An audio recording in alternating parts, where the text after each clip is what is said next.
Barack Obama's presidency was highlighted with constant scandals. Even after leaving office, more and more of the shady and corrupt thing he did has been revealed. And one thing that Obama did to support global terrorism was just exposed. Global drug trafficking is a multi-billion-dollar industry. Much of the drugs come directly from the Middle East and are often controlled by international terrorist cells, which profit off of drug sales. This is how terrorist groups continue to operate. That's why President Trump has made fighting the international drug trade a priority. But it seems that former President Obama didn't share that motivation. A recently released report shows that Obama's administration had drafted a plan to stop the spread of global narcotics around the world, but that Obama had stopped it from being implemented for political reasons. The plan was known as Operation Reciprocity and was drafted by Drug Enforcement Administration and Department of Justice legal advisors. It was built largely off of a similar strategy used against drug guerrillas in Colombia. A major tenet of the plan was to indict 26 drug lords and try them in U.S. courts. This is an effective method because war-torn countries are known for having corrupt justice systems. Even if a drug lord is tried and jailed in many war-torn countries,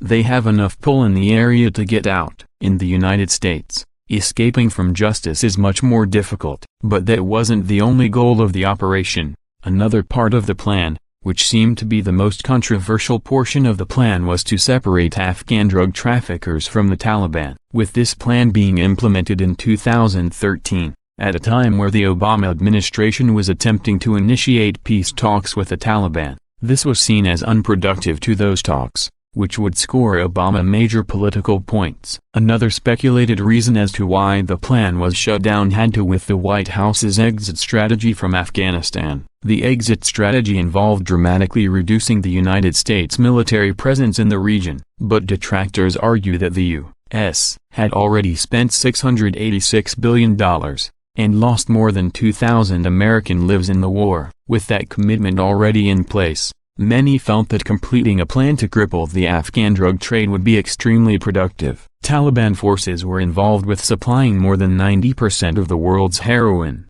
fueling the growing opiate crisis in the United States. With so much to gain, many feel that President Obama chose to gain an easy win by exiting from Afghanistan and continuing peace talks with the Taliban. But many argue that peace talks with the Taliban are useless when they are providing a drug that kills tens of thousands of Americans each year. Heroin has destroyed families and entire communities and has also funded bloodthirsty terrorist cells in the Middle East. But while Obama was weak on this important issue, President Trump has been proactive, targeting Taliban revenue centers. Trump has dropped a record number of bombs on training and narcotics facilities. Do you think that President Trump is doing a good job dealing with the Middle East? Let us know your thoughts in the comments section below.